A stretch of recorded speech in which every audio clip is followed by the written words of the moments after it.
Hello दोस्तों, नमस्कार, जय हिंद, वंदे मातरम, जय श्री कृष्णा, राधे राधे।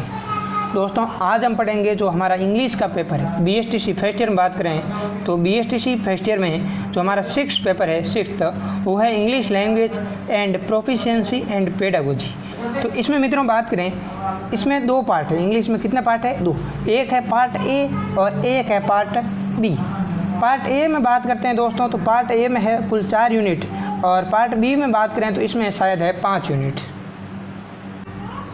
तो कुल मिलाकर बात करें तो दोनों की यूनिट मिलाकर कुल कितनी यूनिट होगी? 9 यूनिट। दोस्तों, नाम सुन के 9 का घबराना नहीं है, इसमें कुल अपने 9 यूनिट है। बहुत ही बेसिक है, बहुत ही सरल चीज़ें हैं। आप इनको अच्छे से पढ़ करके, जैसे ऐसी चीज़ें जिनको आसानी से समझा जा सकता है, जिनको आसानी से है जो समझ करके आसानी से नंबर लाए जा सकते हैं। इंग्लिश से कई लोगों को डर भी लगता है, लेकिन है जो इसमें बहुत ही ईजी वे में, आसान वे में समझेंगे अपन, और जो इम्पोर्टेंट है, जो मेन टर्म्स है वो समझेंगे, जिससे जितने भी नंबर आए आसानी से आ जाए और कम समय में आ जाए। और इस क्लास को आप पूरा देखिएगा, डर वाली कोई बात नहीं है, और लाइक एंड शेयर करते रहिएगा। और जो है आज का सेशन मित्रों बहुत ही यूजुअल और बहुत ही अमेजिंग रहने वाला है। इसके अंदर मैं आपको कुछ विशेष बात भी बताने वाला हूँ कि आपको इंग्लिश की तैयारी किस प्रकार से करनी है। अभी मैं ऐसे नहीं बोल रहा हूँ मैं इंग्लिश का विद्वान हूँ और आपको इंग्लिश का विद्वान बना के छोड़ूंगा, नहीं दोस्तों।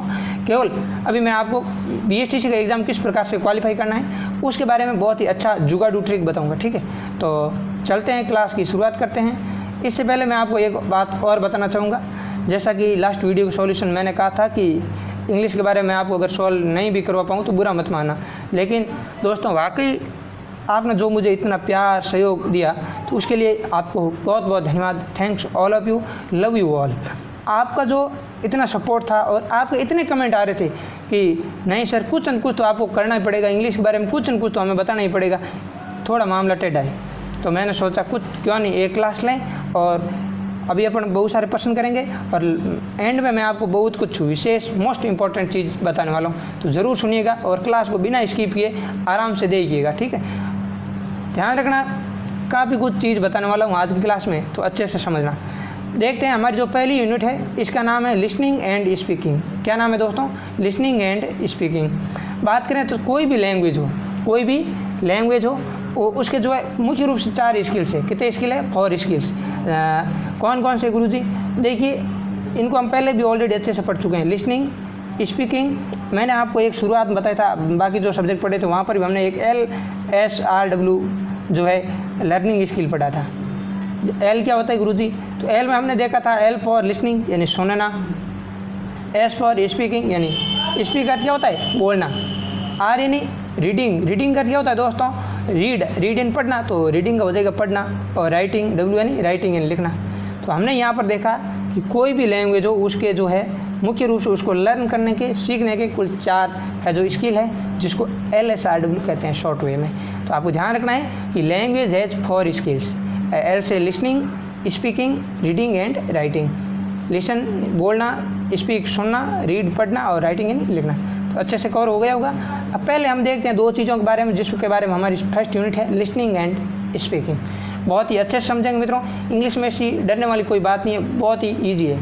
और आप सभी ने जो इतना सपोर्ट किया मित्रों उसके लिए बहुत बहुत धन्यवाद। वाकई आपका इतना अच्छा रेस्पॉन्स आ रहा है। और बात करें तो पिछले 10-11 दिनों की, जब से मैंने बच्चे और बचपन का वीडियो अपलोड किया था, लगभग 2 तारीख को अपना एग्जाम था और 2-3 दिन पहले किया था, 23 को किया था या 31 को किया था।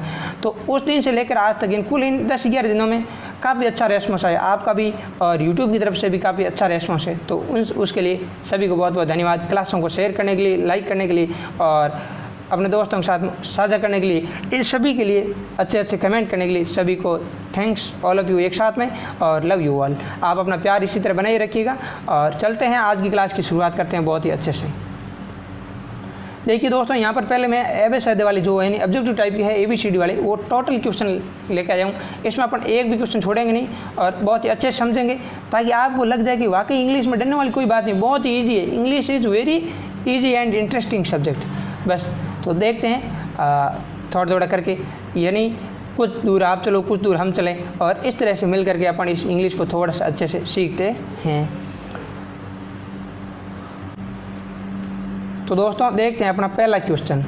पहला है listening and speaking are primary skill that depend on, यानी देखिएगा लिसनिंग यानी सुनना और स्पीक यानी बोलना। हमारे पार्ट का नाम भी ये है लिसनिंग एंड स्पीकिंग। तो जो सुनना है बोलना है ये प्राइमरी स्किल है दोस्तों। क्या है प्राइमरी स्किल? स्किल का मतलब होता है जैसे कौशल बोल सकते हैं, टैलेंट बोल सकते हैं, एबिलिटी यानी आर्ट, कला, टेक्निक। तो ये बता रहा है कि listening and speaking are primary skills, जो ये प्राइमरी स्किल्स है लिसनिंग एंड स्पीकिंग, ये दैट डिपेंड ऑन, ये किस पर डिपेंड है, किस पर निर्भर है। तो आपको ध्यान होना चाहिए कि जो लिखना जो है लिसन करना और स्पीक करना, ये जो लिसनिंग और स्पीकिंग है, सुनना और बोलना, ये किस पे निर्भर करते हैं? तो ये एनवायरनमेंट पर निर्भर करते हैं, अपने आसपास के माहौल पर निर्भर करते हैं। यानी हम बोलते हैं ना बच्चों को जिस माहौल में रखा जाएगा वो उसी के अनुरूप ढलेंगे। तो ये बोलना करना उनके किस पर निर्भर करता है? माहौल पर निर्भर करता है, उनके एनवायरनमेंट पर निर्भर करता है। बहुत इंपॉर्टेंट है, ध्यान रखना। ये टीचर, पेरेंट्स, स्कूल में आप कंफ्यूज रह जाओगे। अधिकतर टीचर, पेरेंट्स स्कूल ही करेंगे, लेकिन ध्यान रखना ये मत करना। करेक्ट आंसर होगा दोस्तों एनवायरनमेंट। क्या होगा? एनवायरनमेंट यानी माहौल, पर्यावरण। तो बोलना और स्पीक करना, ठीक है, लिसनिंग एंड स्पीकिंग ये जो किस पर निर्भर है? एनवायरनमेंट पर। नेक्स्ट क्वेश्चन है मित्रों, which of the following skill requires active involvement of the sense organ and leads to decoding the message for proper understanding. देखिए ये इस प्रकार के शब्द दे करके मित्रों घबराना मत, मैं आपको एक एक जो शब्द का, एक एक वर्ड का बहुत ही अच्छे से मीनिंग बताने वाला हूँ, अच्छे से अर्थ बताने वाला हूँ। यानी विच ऑफ द फॉलोइंग स्किल, निम्न में से जो कौन सा स्किल है, कौन सा कौशल है जिसमें क्या होता है? Require active involvement of the sense organ, जिसमें जो इंद्रियों की एक्टिव यानी सक्रिय भागीदारी रहेगी।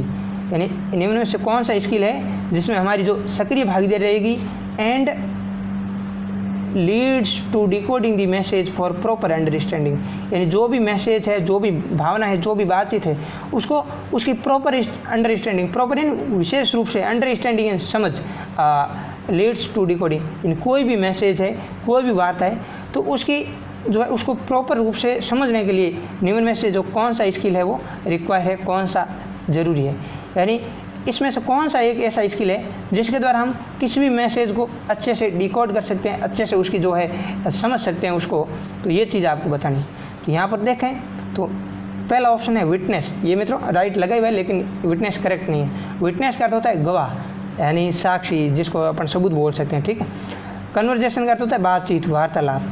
तो बातचीत वगैरह ये कोई ऐसे क्वेश्चन नहीं है जिनके द्वारा क्या है कि इंद्रियों की सक्रिय भागीदारी हो और उसके जो कोई भी मैसेज है उसको हम जो है प्रॉपर तरीके से अंडरस्टैंड कर सकें। अंडरस्टैंड कर क्या होता है? समझ सकें। तो यहाँ पर भी इसका कोई इतना विशेष महत्व नहीं। करेक्ट आंसर होगा आपका स्क्रिप्ट। स्क्रिप्ट का अर्थ क्या होता है? लिपि।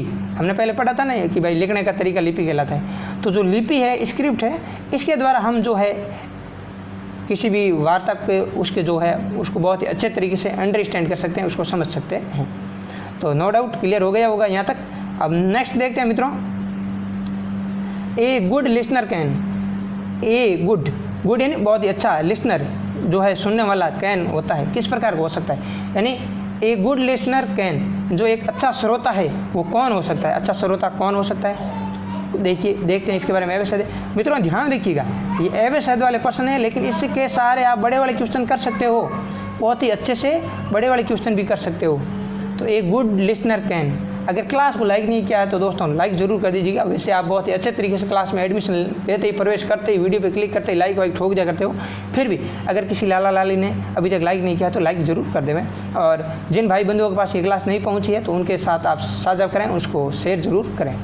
और कोई भी मित्रगण अगर फर्स्ट बार विजिट करा है तो सब्सक्राइब करके बेल का आइकन को जरूर प्रेस करें, ताकि जो नेक्स्ट अपनी क्लासें होगी, और इसके अलावा एसटीसी के एग्ज़ाम कंप्लीट होने के बाद में अगर हम जो कॉम्पिटिटिव एग्ज़ाम की जो क्लासें चलाएंगे, जो है पुलिस है, ग्राम सेवक इनकी, तो उसका भी आप आनंद लीजिए और अपनी सफलता को सुनिश्चित कीजिएगा। तो हम देखते हैं कि एक गुड लिसनर कैन, एक जो अच्छा श्रोता है वो क्या किस प्रकार का होता है, उसमें क्या गुण होते हैं? तो रिकॉग्नाइज स्पीच साउंड्स। रिकॉग्नाइज यानी पहचानना, पहचान करना। दोस्तों बहुत ईजी है, केवल ज़रूरत है तो प्रैक्टिस की। किसकी? प्रैक्टिस की। अच्छे से समझिएगा, आपको बहुत कुछ सीखने को मिलेगा। स्पीच साउंड से ध्वनियाँ, स्पीच बोली गई ध्वनियों को पहचानना, जो भी भाषा बोली गई है, जो भी शब्द बोले गए उनको पहचानना, तो ये गुड लिसनर की जो है पहचान होती है। Understand the meaning of sentence, understand समझना मीनिंग ऑफ सेंटेंस, सेंटेंस की मीनिंग को, सेंटेंस के अर्थ को, वाक्य के अर्थ को समझना, ये भी एक गुड लिसनर है जो उसकी विशेषता है। अगला है distinguish, distinguish sounds of English from mother tongue. Distinguish का अर्थ होता है मित्रों अंतर करना, भेद करना, यानी उनको अलग अलग तरीके से समझना। किसको? साउंड ऑफ इंग्लिश, यानी इंग्लिश की साउंड को, इंग्लिश की ध्वनियों को अपनी मदर टंग से, यानी मातृभाषा से, जो अपनी मातृभाषा है जो बोली है उसके साथ इसको को रिलेट करके समझना, इसके अंदर जो है भेद है वो जानना, इसके अंतर को पहचानना। तो ये गुड लिसनर जो है कैन, यानी उसके जो गुण हैं ये ऑल द अबव कंप्लीट, ये सारे ऑल द अबव का अर्थ होता है उपयुक्त सभी, ये सारे गुण हैं जो एक गुड लिसनर के होते हैं। इसकी पीडीएफ मित्रों मैं है जो टेलीग्राम ग्रुप में डाल चुका हूँ, तो आप बाद में वहाँ से इसका रिवाइज कर लेना अच्छे से।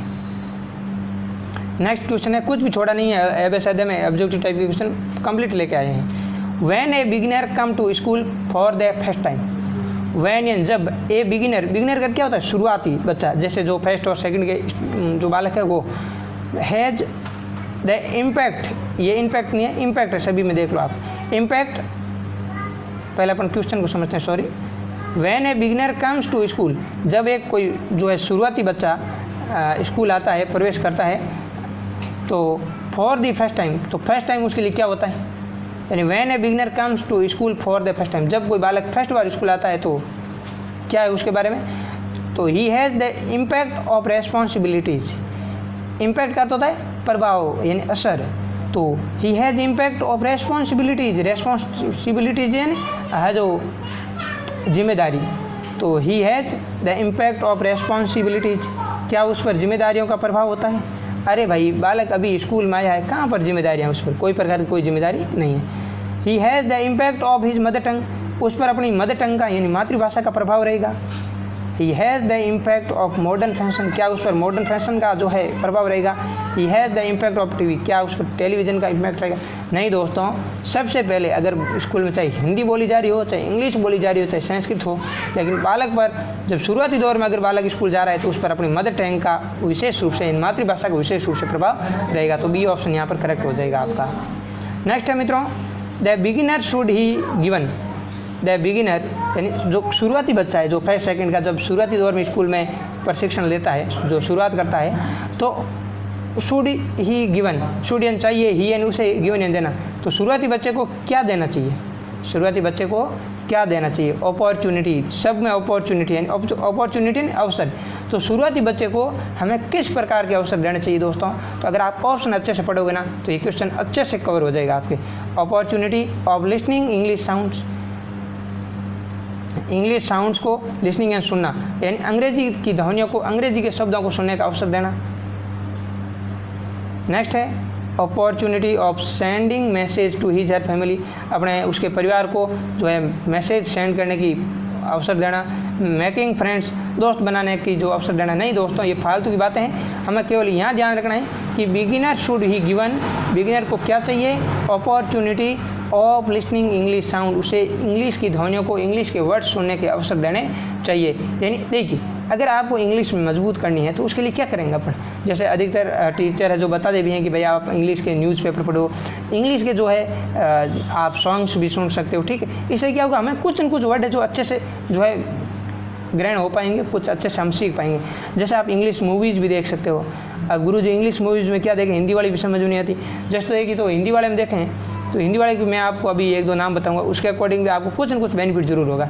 बाकी कुछ मूवीज़ होती है जिनमें क्या होता है, बातें मान लीजिए हिंदी में हो रही है, लेकिन उनके नीचे जैसे मान लीजिए यहाँ तक का जो पैटर्न, उसमें जो भी बातचीत हो रही है उसको इंग्लिश में है जो बताया जाता है साथ में। जैसे सोनी साहब पर जो मैडम सर एपिसोड आता है, उसमें बहुत ही जो बेसिक चीज़ें हैं जो अपने डेली रूटीन की बातें हैं, तो वो सारी आपस में बातचीत हिंदी में होती है, लेकिन वहाँ पर अपने को नीचे इंग्लिश में दिखा रहा है। तो इस प्रकार से कुछ विशेष सीन है जिनको हम देख करके भी अपनी इंग्लिश को मजबूत कर सकते हैं। आप इंग्लिश की न्यूज़ सुन सकते हो, जो समाचार है आप उसको इंग्लिश मोड में सुने, ताकि आपको वो भी कुछ न कुछ कैचअप हो। जरूरी नहीं है दोस्तों पहली बार सुनने से सब कुछ एक साथ समझ में आ जाएगा, नहीं, धीरे धीरे practice makes a man perfect. तो आप इंग्लिश के न्यूज़ को सुने, इंग्लिश सॉन्ग सुने, इससे भी आपकी इंग्लिश मजबूत होगी। अगर आपको इंग्लिश मजबूत करना है तो सुने, वरना एग्जाम ये एसटीसी वाला तो नॉर्मली पास हो जाएगा, आपको थोड़ी सी प्रैक्टिस करनी पड़ेगी। The first and foremost training that a beginner needs for learning a language is, देखिए बहुत ही अच्छे से समझिएगा। The first and foremost, first यानी पहली और फॉरमोस्ट, देखिए मोस्ट का क्या होता है दोस्तों, अपन कहते हैं मोस्ट इंपॉर्टेंट, तो मोस्ट का होता है महत्वपूर्ण और फॉरमोस्ट यानी सबसे महत्वपूर्ण। तो the first and foremost training यानी पहली और सबसे महत्वपूर्ण ट्रेनिंग कौन सी है, that a beginner needs for learning a new language, किसी भी बिगिनर को, किसी भी शुरुआती कर्ता को जो है न्यू लैंग्वेज यानी एक नई भाषा सीखने के लिए जिसकी ज़रूरत पड़ती है, यानी एक नई भाषा सीखने के लिए, ए न्यू लैंग्वेज लर्न, एक नई भाषा सीखने के लिए एक शुरुआतकर्ता को पहला और महत्वपूर्ण प्रशिक्षण क्या है, कौन सा है। तो कोई भी अगर इंग्लिश सीखने की या किसी भाषा की जो शुरुआत कराए तो उसके लिए आई ट्रेनिंग यानी आँख, माउथ यानी मुँह, स्पीच यानी बोलना, सबसे इंपॉर्टेंट होगी दोस्तों ईयर ट्रेनिंग, यानी आप जो भी भाषा सीख रहे हैं, जैसे संस्कृत सीख रहे हैं तो संस्कृत के सेंटेंस को, उसके वाक्यों को, उससे संबंधित कोई भी सॉन्ग्स है या जो भी है श्लोक है उनको सुने।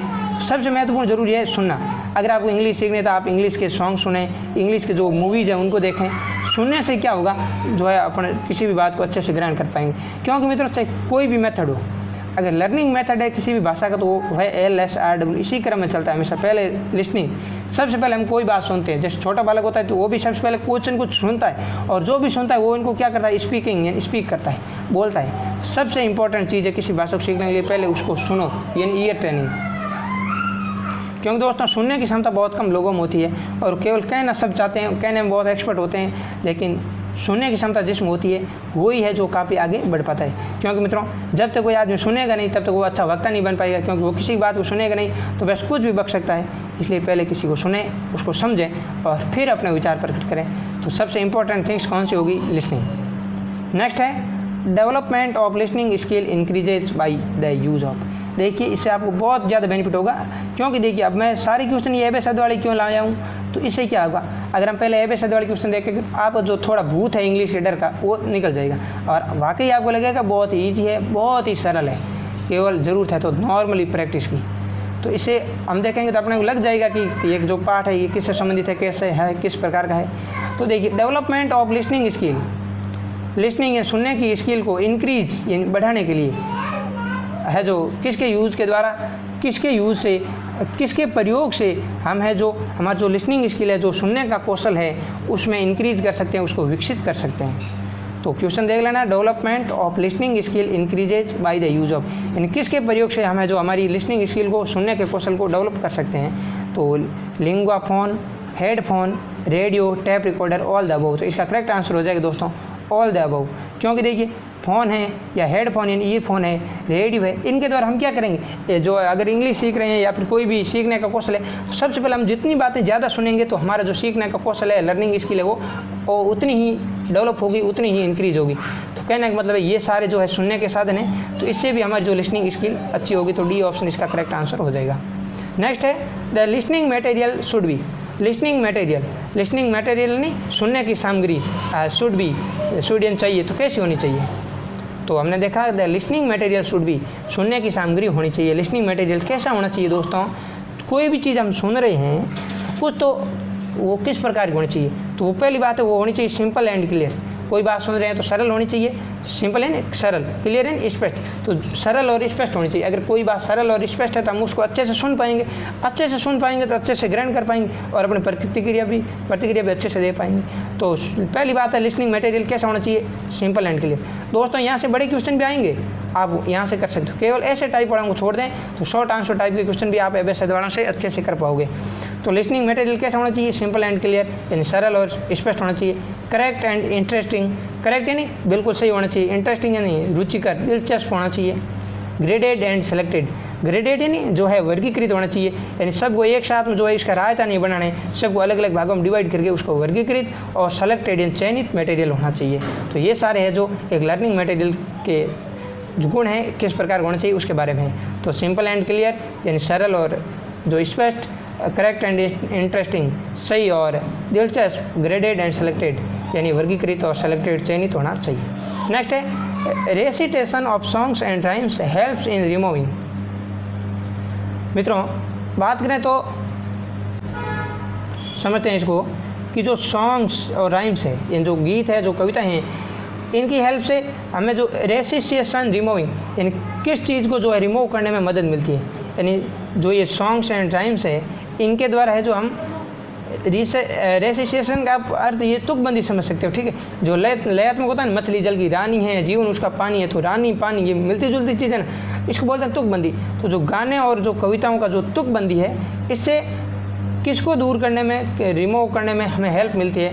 पहला है एजिटेशन, यानी हम अगर अच्छे से गाने सुनते हैं और कविताएं सुनते हैं तो इससे हमारी क्या होगी, हेजिटेशन रिमूव होगी।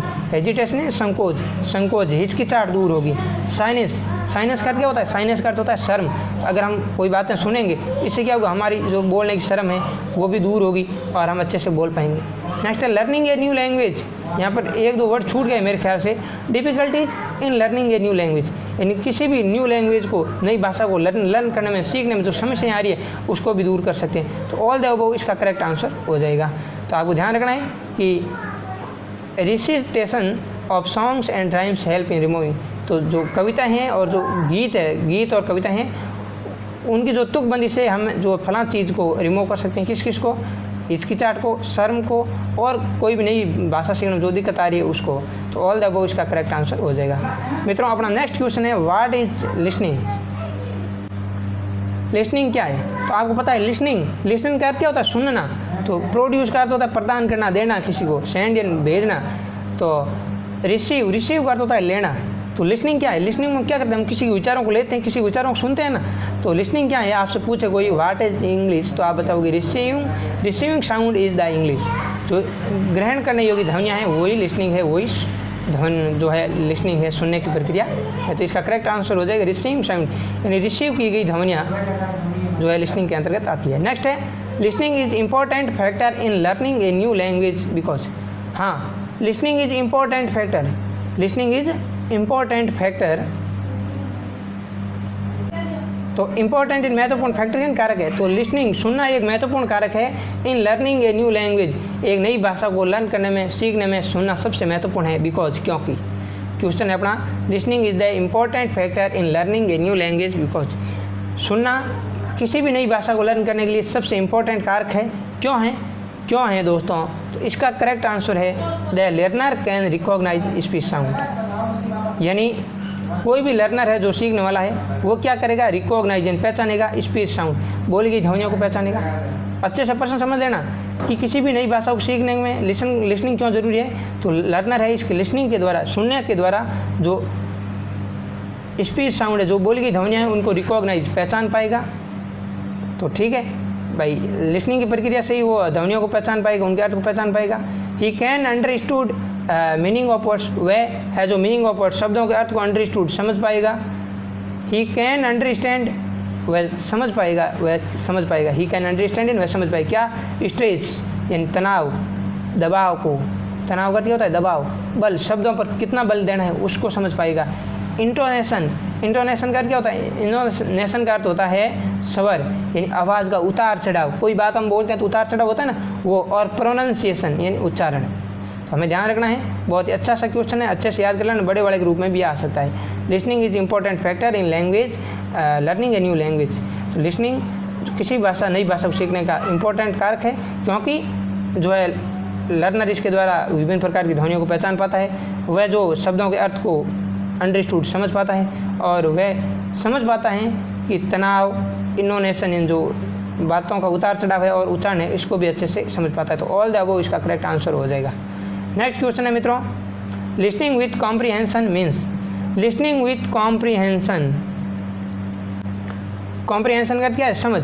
तो लिसनिंग समझ के साथ सुनना, इसका क्या अर्थ है, समझ के साथ सुनने का क्या तात्पर्य है। तो समझ के साथ सुनने का तात्पर्य है अंडरस्टैंडिंग, समझना, the meaning of expressed ideas, idea जो विचार, जो थॉट्स एक्सप्रेस किए गए, जो किसी मनुष्य के द्वारा अपने विचारों को व्यक्त किया गया, एक्सप्रेस किया गया, तो उनके मीनिंग को समझना, उनके मीनिंग को समझना ही क्या है, लिसनिंग विथ कॉम्प्रीहेंशन है। तो इसका पहला ऑप्शन करेक्ट हो जाएगा। गुरु जी पहला ही क्यों हुआ, तो पूछा क्या है, लिसनिंग विथ कॉम्प्रीहेंशन मीन्स जो है समझ के साथ जो है लिसन करना, सुनना का अर्थ क्या है, तो बस understanding the meaning of expressed ideas, express व्यक्त किए गए आइडियाज को, थॉट्स को समझना, उनके अर्थ को जानना ही लिसनिंग विथ कॉम्प्रीहेंशन है। नेक्स्ट है मित्रों, small songs poems for little children are known as. जो little children, for little children, छोटे बच्चों के लिए जो स्मॉल सॉन्ग्स है, छोटे गीत है, छोटी कविताएं हैं, उनको हम किस नाम से जानते हैं? तो छोटे बच्चों के लिए जो कविता हैं, गीत हैं, उनको हम डायलॉग कहते हैं क्या? नहीं। ड्रामा कहते हैं क्या? नहीं। स्टोरी कहते हैं क्या? नहीं। उनको कहते हैं राइम्स, कविताएं। तो छोटे बच्चों के लिए जो कविता हैं, जो गीत है, उनको है जो राइम के नाम से जाना जाता है। नेक्स्ट क्वेश्चन है मित्रों, activity programme should be. Activity यानी क्रियाकलाप, प्रोग्राम यानी गतिविधि। तो एक्टिविटी का आप गतिविधि मान सकते हो, प्रोग्राम, प्रोग्राम का तो होता है कार्य, जो कार्यक्रम है। तो एक्टिविटी या फिर प्रोग्राम शुड बी, जो कार्यक्रम है, जो गतिविधियाँ है, वो शुड बी किस प्रकार के होने चाहिए? तो गतिविधियाँ किस प्रकार होनी चाहिए, कार्य किस प्रकार होने चाहिए, कार्यक्रम? तो according to the chronological age of the child. मित्रों ध्यान रखना, बहुत ईजी है और यहाँ से एग्जाम में प्रश्न बड़े रूप में भी आ सकता है। और ये अकेली क्लास आपको 7-8 नंबर का जो है मदद करेगी, 7-8 नंबर की हेल्प करेगी। तो मिनिमम 7-8 नंबर आपको यहाँ से सीखने को मिलेंगे दोस्तों। तो हमने देखा कि जो एक्टिविटी है, जो प्रोग्राम है, यानी जो क्रियाकलाप है, जो गतिविधियाँ हैं, जो कार्यक्रम है, वो कैसे होने चाहिए? तो हमने देखा कि according to chronological age of the child. According to किसके अनुसार? क्रोनोलॉजिकल एज, क्रोनोलॉजिकल एज के अनुसार होने चाहिए, यानी बच्चों की जो एज है उसके अनुसार होनी चाहिए। क्रोनोलॉजिकल का अर्थ होता है कालक्रम। तो बच्चों की जो उम्र के साथ, जो समय के साथ जो उम्र है, उसके अकॉर्डिंग है जो प्रोग्राम होने चाहिए, कार्यक्रम होने चाहिए। According to the mental age of child, बालक की मानसिक आयु के मुताबिक जो प्रोग्राम करवाना चाहिए। मान लीजिए बालक कोई 15 वर्ष का है, लेकिन उसकी मानसिक उम्र कम है, यानी उसका माइंड इतना डेवलप नहीं हुआ है, वो इतना मैच्योर नहीं हुआ है। तो हमें क्या करना है, कोई भी अगर गतिविधि करवानी हो, कोई भी एक्टिविटी करवानी हो, कोई भी प्रोग्राम करवाना हो, तो पहली बात बच्चे की एज को देखना चाहिए, एज इन उसकी उम्र को अकॉर्डिंग, फिर मेंटल एज उसकी मानसिक उम्र के अकॉर्डिंग भी। तो इसका करेक्ट आंसर हो जाएगा according to both A and B. A और बी है जो दोनों इसके करेक्ट आंसर है। ये किसी भी लिसनिंग को सीखने के लिए अनिवार्य रूप से होने चाहिए, यानी किसी भी चीज़ को सीखने के लिए अनिवार्य मेथड है कि बच्चों को आप उनकी उम्र के अनुसार और उनकी मानसिक उम्र के अनुसार बताएं। नेक्स्ट क्वेश्चन है दोस्तों, when we listen to someone, when यानी जब, वी यानी हम, लिसन यानी सुनते हैं, टू समवन किसी को, समवन यानी किसी को, और समथिंग यानी कुछ।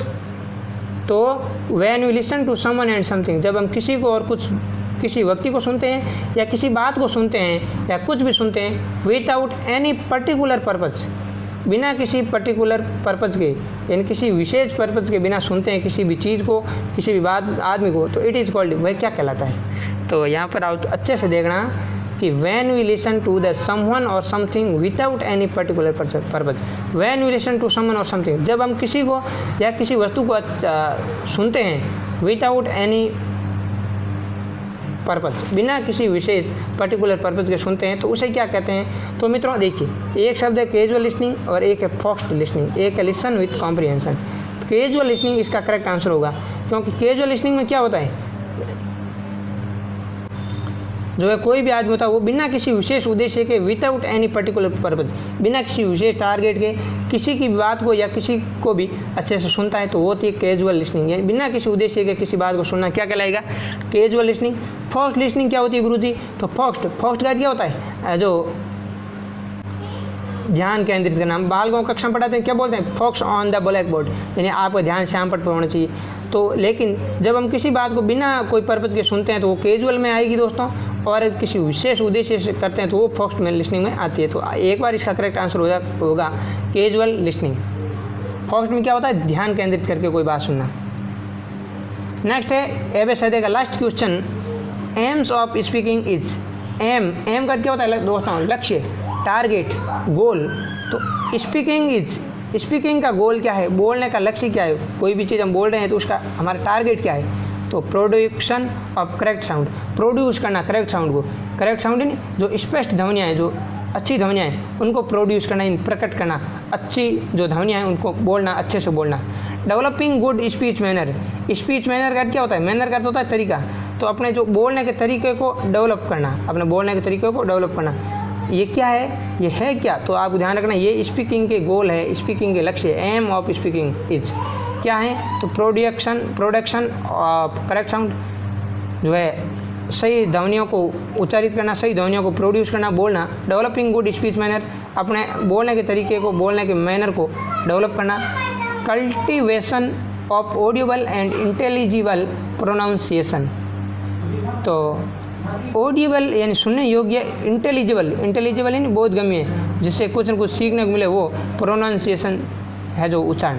प्रश्न है, सॉरी, एम ऑफ स्पीकिंग यानी सुनने का उद्देश्य है, ये क्या उद्देश्य है? एक उद्देश्य ये भी है दोस्तों कि cultivation of audible and intelligible pronunciation, यानी सुनने और जो बोधगम्य जो है उच्चारण है उनका उत्पादन करना। तो ऑडिबल एंड इंटेलिजेंट यानी सुनने योग्य और जो बोधगम्य है जिससे कुछ न कुछ सीखने को मिले, वो प्रोनाउंसिएशन का हमें उत्पादन करना चाहिए। तो इसका करेक्ट आंसर हो जाएगा ऑल द अबव। ये बहुत ही अच्छा बड़ा प्रश्न भी आ सकता है। स्पीकिंग के एम्स क्या है? तो इसमें आपको लिखना है ये production of correct sound, developing good speech manner और cultivation of audible and intelligible pronunciation.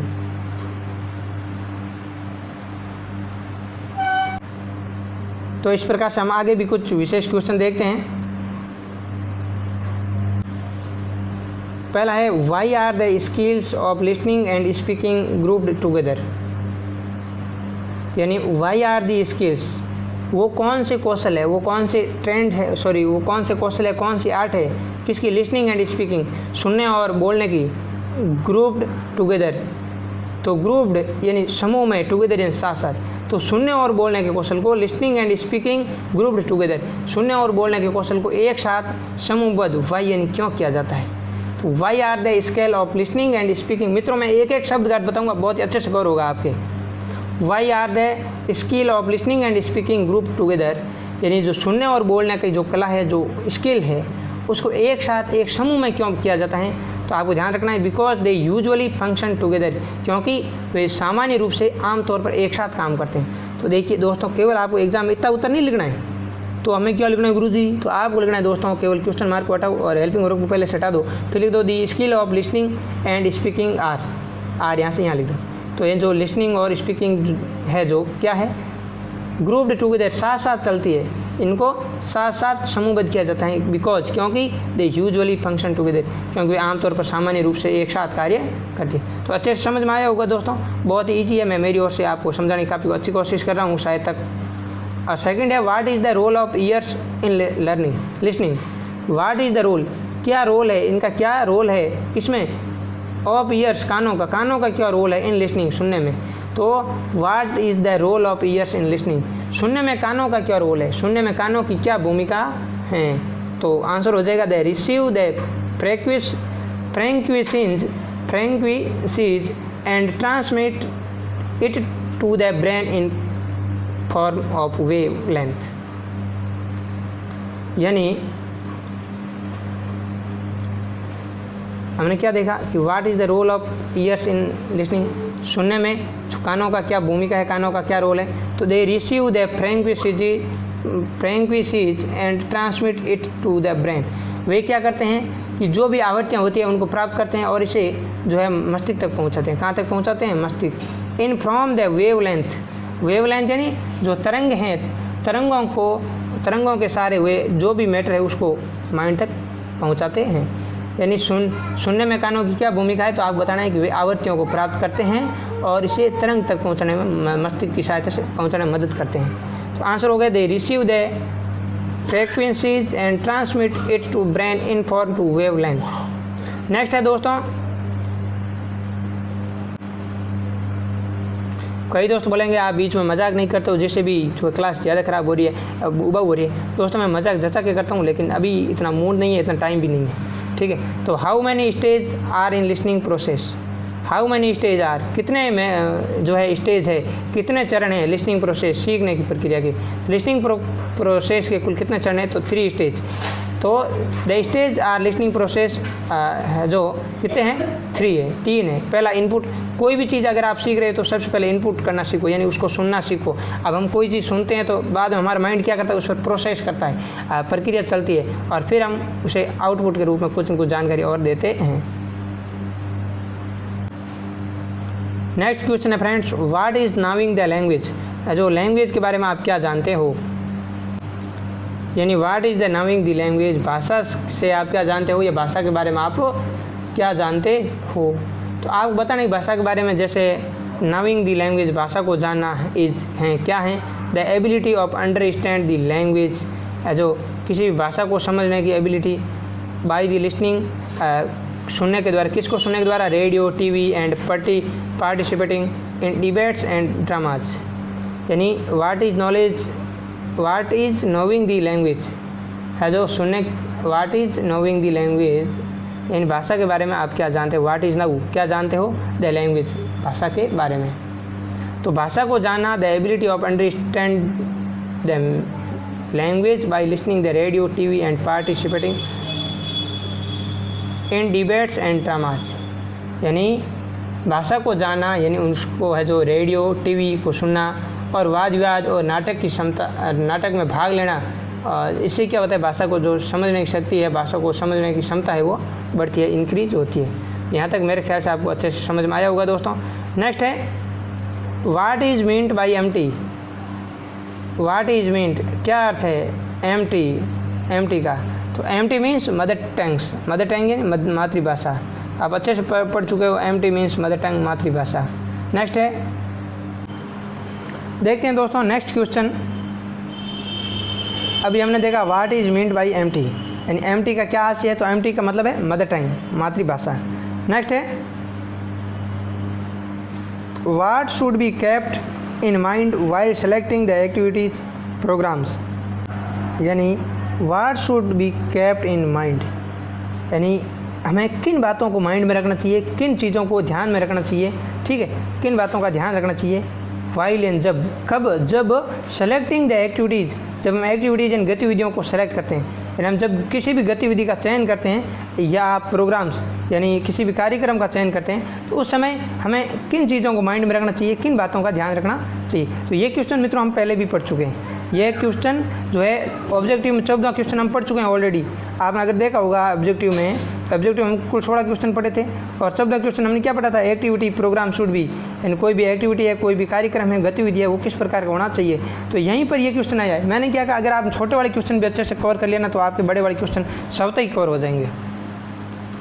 तो हमने यहाँ पर देखा कि हमें भाई जो भी है सेलेक्टिंग द एक्टिविटीज़ प्रोग्राम्स, यानी किसी भी गतिविधि को, कार्यक्रम को सेलेक्ट करने में, चयन करने में हमें किन बातों का ध्यान रखना चाहिए। What should be kept in mind, तो ये क्वेश्चन हम पढ़ भी चुके हैं। तो they should be according to the, यानी जो हम कोई भी एक्टिविटीज़ या गतिविधि या कार्यक्रम है तो वो किस के अकॉर्डिंग होने चाहिए, तो होने चाहिए chronological and mental age of the, ठीक है, वो होने चाहिए क्रोनोलॉजिकल एंड मेंटल एज। पहली बात, जो भी शिक्षार्थी है, जो भी विद्यार्थी है, जो भी बालक ग्रहण करता है तो उसकी जो क्रोनोलॉजिकल यानी जो कालक्रम के अनुसार जो एज है, यानी जो वास्तविक जो आयु है, उम्र है, और जो मेंटल एज जो मानसिक उम्र है, उनके आधार पर है जो कोई भी कार्यक्रम बच्चों को करवाना चाहिए, कोई भी गतिविधि उनके स्तर को देखते हुए क्रोनोलॉजिकल यानी जो शारीरिक उम्र है और मेंटल एज जो मानसिक उम्र है उसके according, and interest of the learners, और जो लर्नर है, जो शिक्षार्थी है, जो विद्यार्थी है, उसके इंटरेस्ट के आधार पर कार्यक्रम का, एक्टिविटी का जो है हमें चयन करना चाहिए। तो बहुत ही ईजी, अच्छे से कवर हो गया होगा मित्रों। नेक्स्ट है what should be the quality of listening material. What should B, क्या होनी चाहिए quality of listening material. Listening material सुनने की सामग्री की क्वालिटी क्या होनी चाहिए। तो what should B quality of listening material. अगर आप मित्रों आप इन बातों को अच्छे से सुन रहे हो ना तो ज़रूर आप बहुत कुछ सीखने वाले हो। तो जो लिसनिंग मटेरियल है, जो सुनने की सामग्री है, उसकी क्वालिटी क्या होनी चाहिए, तो ये भी हम बहुत ही अच्छे से पहले पढ़ चुके हैं। 7वें क्वेश्चन में पढ़ा था लिसनिंग मटेरियल है जो सिंपल एंड क्लियर होना चाहिए, करेक्ट एंड इंटरेस्टिंग होना चाहिए, ग्रेडेड एंड सेलेक्टेड होना चाहिए। 7वें क्वेश्चन पढ़ा था मित्रों हमने ऑब्जेक्टिव में। अगर आपका माइंड बराबर काम कर रहा है तो आपको थोड़ा बहुत याद आ रहा होगा। तो what should B quality of listening material, listening material की क्वालिटी क्यों होनी चाहिए, क्या होनी चाहिए। तो हमने एक यहाँ पर लिखी है, बाकी आप इनके साथ में जो 7वें क्वेश्चन के अकॉर्डिंग लिख सकते हैं, ठीक है। तो ये हो जाएगी it should be graded and selected, यह है जो वर्गीकृत और चयनित होनी चाहिए। तो गुरुजी है जो 7वें क्वेश्चन क्या था, 7वां तो यही है। तो दोस्त 7वें क्वेश्चन ये था, अगर आप चीज़ों को कनेक्ट करते हुए पढ़िए, ठीक है। तो सॉरी, इससे मिलता जुलता 7 नहीं 8 क्वेश्चन था कि listening material should be, listening material होना चाहिए, सुनने की सामग्री कैसे होनी चाहिए। तो simple and clear, correct and interesting, graded and selected और ऑल दी अबव आपने राइट किया था। तो आपको अच्छे से क्लियर होगा मित्रों, अच्छे से समझिएगा इनको। वाकई ये क्लास आपके लिए बहुत ही जो है अमेजिंग होने वाली है, बहुत ही यूजफुल होने वाली है। यानी आज का सेशन है जो एज यूजुअल अमेजिंग ही रहेगा। तो आप इसका आनंद लीजिएगा। क्लास लाइक नहीं किया तो लाइक ज़रूर कीजिएगा, प्यारा सा कमेंट कीजिएगा, और भी कोई डाउट या सुझाव हो तो भी कमेंट जरूर कीजिएगा, और अधिक से अधिक मात्रा में दोस्तों के साथ शेयर कीजिएगा ताकि वो भी इन क्लासों का मित्रों लुत्फ उठा सके।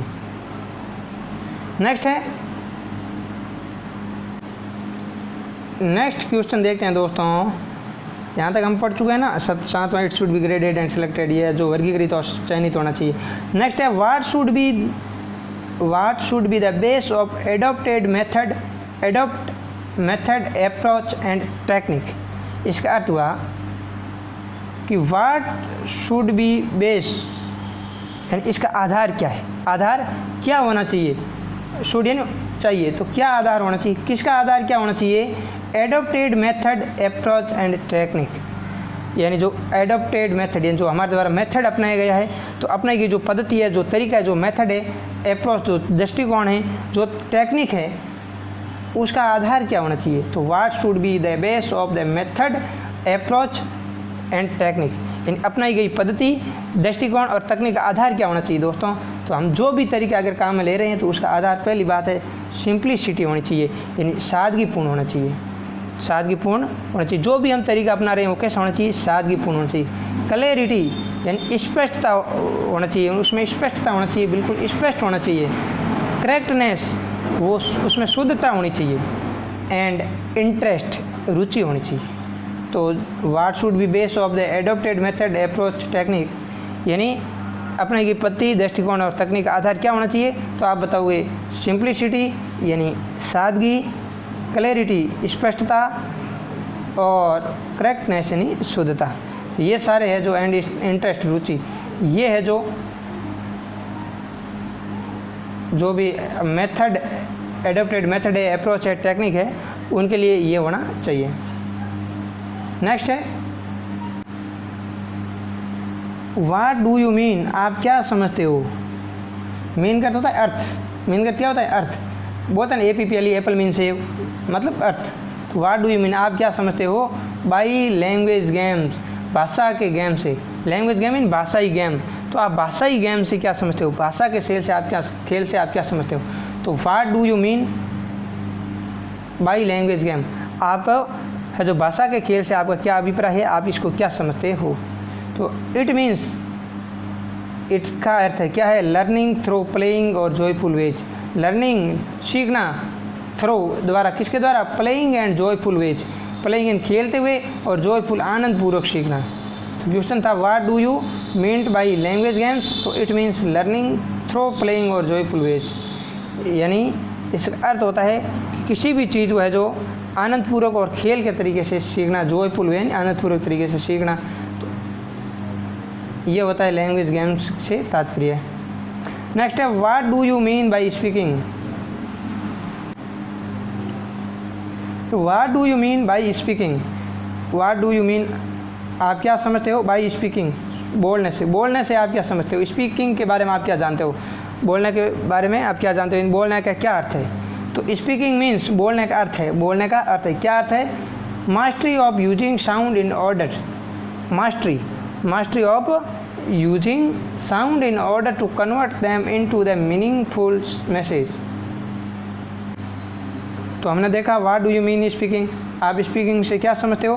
तो स्पीकिंग मीन्स हम स्पीकिंग से समझते हैं, यानी बोलने का अर्थ है, स्पीकिंग मीन्स बोलने का अर्थ है, क्या अर्थ है, mastery of using sound in order to convert them into the meaningful message, यानी ध्वनियों को अर्थपूर्ण संदेश में बदलने के लिए, जो भी साउंड्स है उनको किस में कन्वर्ट करने के लिए, मीनिंगफुल मैसेज, अर्थपूर्ण मैसेज में, अर्थपूर्ण है जो संदेश में बदलने के लिए उनका उपयोग करने में महारत हासिल करना। बहुत ईजी है। Speaking means mastery of using sounds in order to convert them into the meaningful message, यानी बोलने का अर्थ हुआ कि कोई भी संदेश है, कोई बातचीत है, उसको बदलने के लिए उनका उपयोग करने में महारत हासिल करना। अब हम देखते हैं इस क्लास का अपना जो लगभग लास्ट क्वेश्चन है एवं सॉरी खालसे के बारे में, फिर हम कुछ और बातचीत करेंगे। बहुत इंपॉर्टेंट बातचीत करने वाले हैं दोस्तों। देखिए क्वेश्चन है fill in the blanks with appropriate words, जो फिल इन दी ब्लैंक्स खाली जगह भरिए विथ अप्रोप्रिएट वर्ड्स, जो उचित शब्द है उनके द्वारा खाली जगह भरनी है। तो ये आपको शब्द दिए हुए हैं, इनमें से आपको ये जो खाली जगह भरनी है, बहुत ही अच्छे से समझते हैं, 10 खाली जगह है, लेके करके सबको अच्छे से जानते हैं। तो पहली है language in an arbitrary system of, तो ये किसका क्या सिस्टम है, तो हमारा जो प्रश्न है वो है लैंग्वेज है, भाषा ही है, क्या है आर्बिट्रेरी सिस्टम है नहीं, जो है आर्बिट्रेरी का अर्थ होता है मन माना या फिर विवेक अधीन, तो विवेक पर आधारित प्रणाली है। Listening is an arbitrary system, language is arbitrary system, language is भाषा है, क्या है आर्बिट्रेरी सिस्टम, यानी एक विवेकाधीन विवेकपूर्ण सिस्टम है। तो भाषा एक विवेकपूर्ण सिस्टम है, किसका, साउंड्स का, ध्वनियों का, ध्वनियों को अपने विवेक के आधार पर ग्रहण करना, यह है जो लैंग्वेज का एक है जो विवेकपूर्ण जो मेथड है, विवेकपूर्ण प्रणाली है वो है। तो पहले का आंसर हो जाएगा language is an arbitrary system of the, answer वैसे साउंड से, तो ध्वनियों का है जो, इसको क्या बोलते हैं, विवेक अधीन, ध्वनियों का जो विवेक अनुसार है जो सिस्टम है, जो विवेक अनुसार प्रणाली है वो लैंग्वेज है। ध्वनियों पर आधारित प्रणाली क्या है, लैंग्वेज है।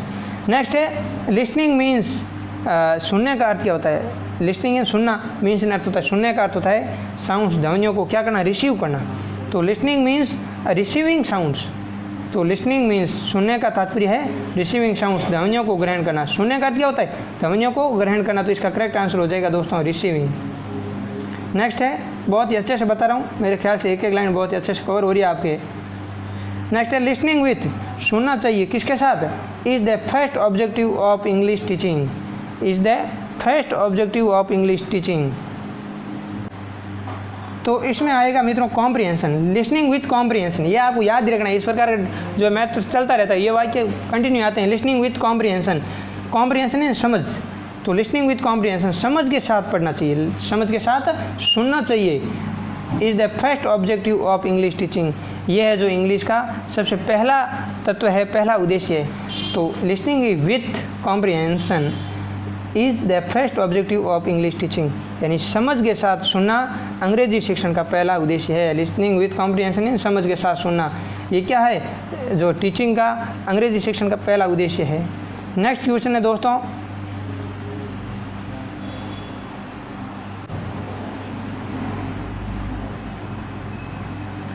Action question are respond by the, है जो लर्नर्स आ जाएगा यहाँ पर, क्यों आएगा, action questions are respond, action question इन पूछे गए प्रश्न, आर रेस्पॉन्ड जवाब देना चाहिए, पूछे गए प्रश्नों का जवाब कौन देगा भाई, पूछे गए प्रश्नों का या जो किए गए प्रश्न उनका उत्तर कौन देगा, तो बाय दी, किसके द्वारा दिए जाते हैं, लर्नर के द्वारा। अगर अध्यापक बच्चों को कोई भी प्रश्न पूछता है तो जो बालक है, जो विद्यार्थी है, वो क्या है, लर्नर है, तो वे उनका फर्ज है कि वो गुरुजी के द्वारा पूछे गए प्रश्नों का जवाब देवें। तो action with question are response by the, चौथा अपन देख लेते हैं, चौथे का उत्तर है लर्नर्स, बिल्कुल करेक्ट है। तो अपना हो गया वापस, मैं एक चीज़ को दो तीन बार बता रहा हूँ ताकि अच्छे समझ में आ जाए। Action question are response by the learners, यानी पूछे गए प्रश्नों का उत्तर विद्यार्थी द्वारा दिया जाता है। नेक्स्ट है spelling game is a type of game, spelling game किस प्रकार का गेम है, स्पेलिंग गेम ये किस प्रकार का गेम है, तो spelling game is a type of language game, spelling game is a type of language game, यानी जो स्पेलिंग गेम है, स्पेलिंगों का जो खेल है वो एक प्रकार का लैंग्वेज गेम है, भाषाई गेम है, भाषाई खेल है। तो ध्यान रखना बहुत ईजी है, spelling game is a type of language game. Speaking game बोलने, स्पेलिंग गेम, सॉरी दोस्तों, थोड़ा सा माइंड से टक गया। स्पेलिंग गेम, जो स्पेलिंग गेम है वो है जो लैंग्वेज गेम का एक पार्ट है। नेक्स्ट है स्पीकिंग मीन्स, स्पीकिंग का अर्थ है मास्टरी ऑफ, मास्टरी का अर्थ क्या होता है, प्रभुत्व है, ठीक है, जो महारत हासिल करना। तो स्पीकिंग मीन्स बोलने का अर्थ है मिस्ट्री ऑफ, किस पर महारत हासिल करना दोस्तों, यूजिंग वर्ड्स। आपको शायद तक अगर एग्जाम इस प्रकार का प्रश्न आएगा तो इनमें से ये एक साथ या सारे मिलेंगे और उसमें से आपको चूज करके भरना पड़ेगा शायद। तो इस प्रकार के प्रश्न आएंगे तो आप इसको अच्छे से भर पाओगे। जैसे छठे में आंसर क्या, यूजिंग साउंड्स। तो स्पीकिंग मीन्स बोलने का अर्थ है मिस्ट्री ऑफ यूजिंग साउंड्स, कि मिस्ट्री का अर्थ क्या बताया मैंने आपको ध्यान रखना है, मिस्ट्री का अर्थ होता है महारत। तो महारत हासिल करना किस में, यूजिंग साउंड्स, साउंड को यूज करने में in order to convert them into meaningful sentence, कि वो मीनिंगफुल मैसेज में, यानी जो है मीनिंगफुल का क्या होता है, जैसे मान लीजिए अर्थपूर्ण जो वाक्य है, अर्थपूर्ण जो मैसेज है, अर्थपूर्ण जो यानी अपने आप में जो अर्थवान सार्थक जो शब्द है उसमें कन्वर्ट करना स्पीकिंग का अर्थ होता है। स्पीकिंग मीन्स, स्पीकिंग का अर्थ होता है mystery of using sounds in order to convert them into meaningful message. तो स्पीकिंग का अर्थ हुआ कि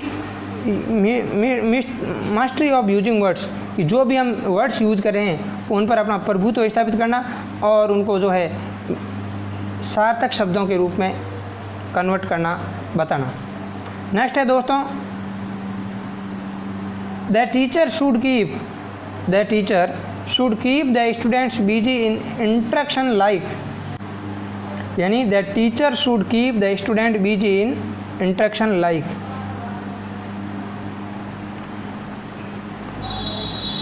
तो सातवें हमारा आंसर है discussion.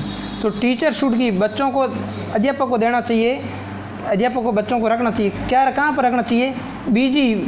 The teacher should keep the students busy, अध्यापक को बच्चों को बिजी रखना चाहिए, व्यस्त रखना चाहिए इन इंटरेक्शन लाइक ए डिस्कशन, यानी उसको डिस्कशन करने के लिए, चर्चा करने के लिए जो उनको मौका देना चाहिए, उनमें उनको चर्चा में जो है बिजी रखना चाहिए। इंटरेक्शन का अर्थ होता है परस्पर।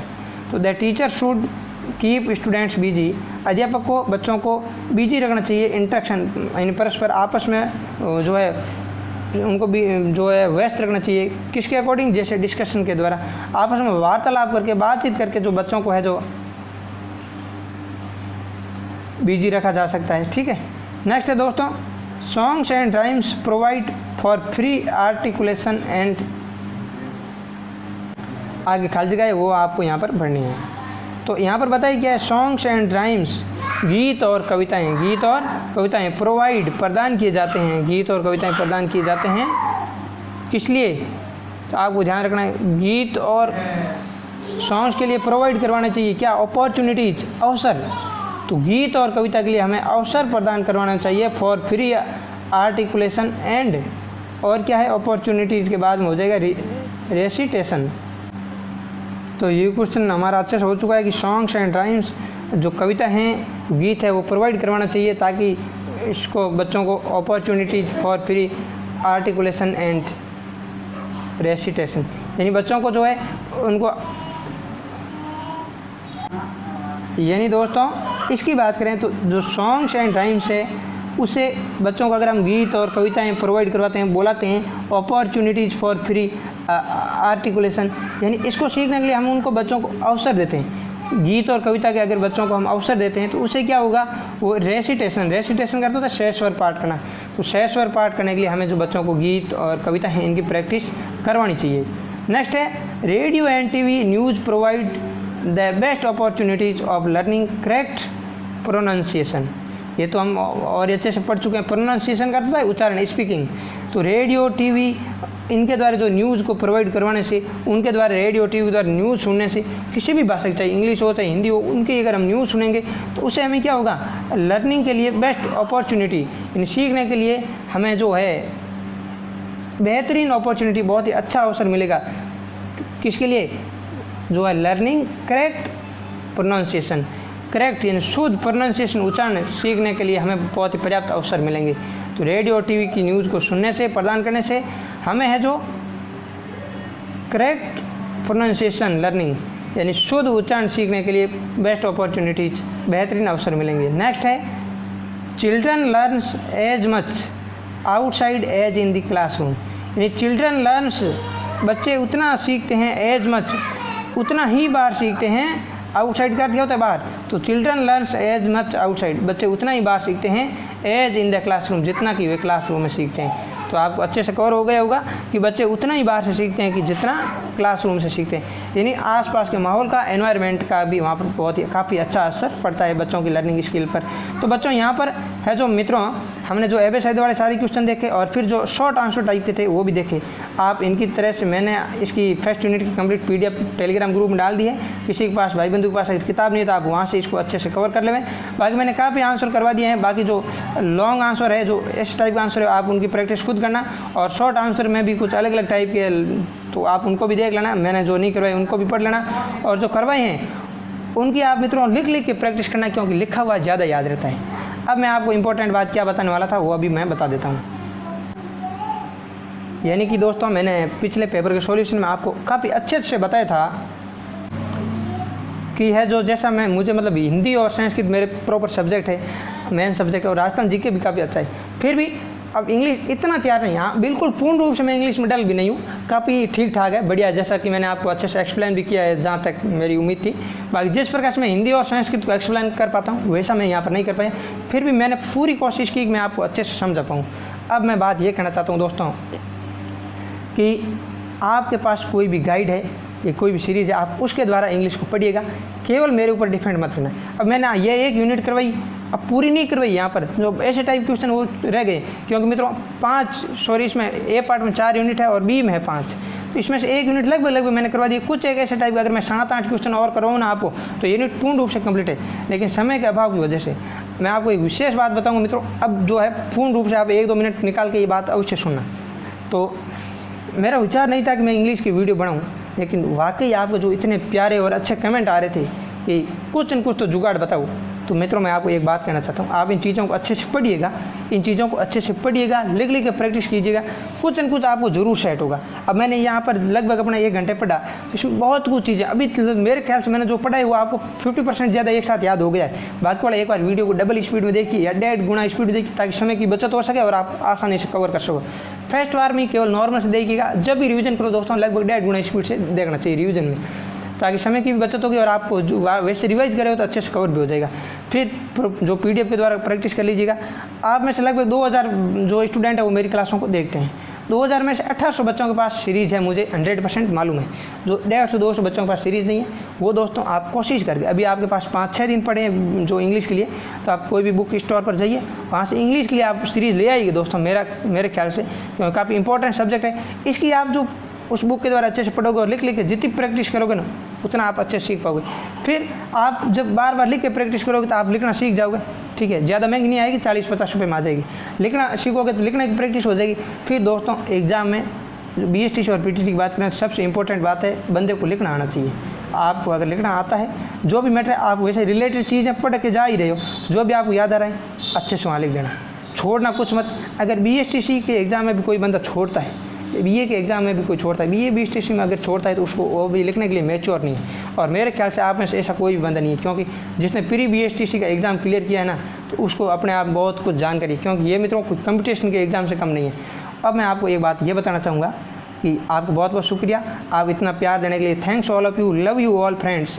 अब देखिए दोस्तों, फिर भी आपके मैंने कल बताया था कि इंग्लिश की क्लास में अपलोड नहीं कर पाऊंगा, फिर भी आपने मेरे से इतनी उम्मीद की, तो मैंने सोचा इनकी उम्मीदों पर इतना सरासर तो पानी नहीं फिरने देंगे, कुछ न कुछ जुगाड़ जरूर करेंगे। तो ये तो मेरी टेक्निक थी आपको बताने की, ताकि एक यूनिट भी आपके अच्छे समझ में आ जाए, आपको इंग्लिश का डर भी कम हो जाए। आपको वाकई अब तो लग गया होगा कि इंग्लिश सरल है, केवल समझने की ज़रूरत है। इसको मैंने थोड़ा सा तैयार किया, इसके लिए भी मैंने जैसे अभी घंटे की क्लास बनी है तो 1.5-2 घंटे तो मैंने इसको पहले ऑलरेडी पढ़ा था दोस्तों, क्योंकि प्रैक्टिस के बिना तो संभव नहीं है। तो प्रैक्टिस आपको करनी पड़ेगी, और प्रैक्टिस कर लेना तो पीछे कुछ भी नहीं बचेगा। तो अब मैं आपको ये बताना चाहूँगा, आप अच्छे से प्रैक्टिस करना, केवल मेरे ऊपर डिपेंड मत रहना, क्योंकि दोस्तों अभी मेरे पास टाइम नहीं है। कल मेरे एग्ज़ाम है, मैं आपको ये बात विशेष रूप से बताना चाहूँगा कि कल मेरे जो SI का एग्ज़ाम है, सब इंस्पेक्टर जिसको बोलते हैं, उप निरीक्षक, और एग्ज़ाम सेंटर है दोस्तों अजमेर। तो अभी मैं जोधपुर से निकलने वाला हूँ अजमेर के लिए। कल एग्ज़ाम अपने 2 शिफ्ट में होगा, एक होगा मॉर्निंग में, फर्स्ट पेपर होगा 10 से जो है 12 बजे तक, 2 घंटे का हिंदी का पेपर होगा, और बाकी जो GK GS है वो होगा 3 से 5, यानी 2 पारी में अपना एग्ज़ाम होने वाला है SI का। तो काफ़ी ठीक ठाक तैयारी भी है। और देखिए, जहाँ काम ने आए दुआ जहाँ काम ने आए दवा वहाँ काम आई दुआ। तो आप भी अच्छी दुआ करना कि मेरा एग्ज़ाम काफ़ी अच्छे से जाए, क्योंकि मित्रों आपकी दुआ ही सब कुछ है। तो आप वैसे मुझे बहुत ही अच्छी दुआएं, बहुत ही अच्छा प्यार सहयोग मिल रहा है, तो आप दुआ करना कि मेरा एग्ज़ाम अच्छे से जाए। आप में से भी बहुत सारे भाई बंधु ऐसे हैं जो अभी बीए फाइनल जिनकी या चल रही है या जो बीए फाइनल कर चुके हैं, तो उनके भी शायद एसआई का एग्ज़ाम होगा, फॉर्म भरा होगा किसी ने। तो आपको भी जिन्होंने जो भी एसआई के एग्ज़ाम की तैयारी कर रहे हैं, उन सभी दोस्तों को आपके एग्ज़ाम के लिए बेस्ट ऑफ लक, एग्ज़ाम में सफलता के लिए आपको अग्रिम शुभकामनाएं। भगवान करे कि जो इस चैनल से पढ़ रहे हैं उन सभी दोस्तों का जो अगर एसआई का एग्ज़ाम दे रहे हैं तो उनका एग्ज़ाम बहुत ही अच्छे से जाए और बीएसटीसी के एग्ज़ाम भी सबके बहुत ही अच्छे से जाए। तो दोस्तों आप अच्छी दुआ करना, एग्ज़ाम अच्छा जाए। अभी कल एग्ज़ाम है तो अजमेर में जैसे मान लीजिए शाम को 5 तो एग्ज़ाम में बच जाएंगे। अभी मैं यहाँ से मैं निकलने वाला हूँ, तो कल का दिन तो लगभग पूरा उधर चला जाएगा। फिर परसों मैं मॉर्निंग में काफ़ी लेट सेट घर आऊँगा, तो फिर पीछे 1-2 दिन ही बचेंगे। 17 से तो आपके एग्ज़ाम है। तो इंग्लिश की तैयारी मित्रों एक बार आप स्वयं कर लेना अपने तरीके से, और फिर है जो भी मैटर होगा मैं आपके लिए अगर कोशिश करूंगा बाकी के सब्जेक्ट में प्रोवाइड करवाने की। इंग्लिश के लिए आप यूट्यूब की सहायता ले लेना, आपको कुछ जो है अच्छे चैनल ज़रूर मिल जाएंगे। कुछ आपको 1-2 चैनल मिल जाएंगे जहाँ पर काफ़ी अच्छे से मैटर कवर करवाए पूरा। मुझे बहुत ही वैसे खुशी भी है कि मेरा एग्ज़ाम आ चुका है, और थोड़ा सा टेंशन भी है कि आप मेरे से इतनी उम्मीद लगा के बैठे हो और मैं आपको वाकई पूरा इंग्लिश नहीं करवा पाया। फिर भी दोस्तों इंग्लिश आप अच्छे से कर लेना, यूट्यूब पे आपको कोई ना कोई चैनल बढ़िया मिल ही जाएगा। मेरी जो शुभकामनाएं आपके साथ है, आपका एग्ज़ाम बहुत ही अच्छे से जाएगा। Love you all, thanks all of you. फिर हम मिलते हैं 1-2 दिन बाद में नेक्स्ट क्लासों के साथ। मैं भी एग्ज़ाम के लिए रवाना हो रहा हूँ, तो तब तक के लिए धन्यवाद। Take care friends, bye bye.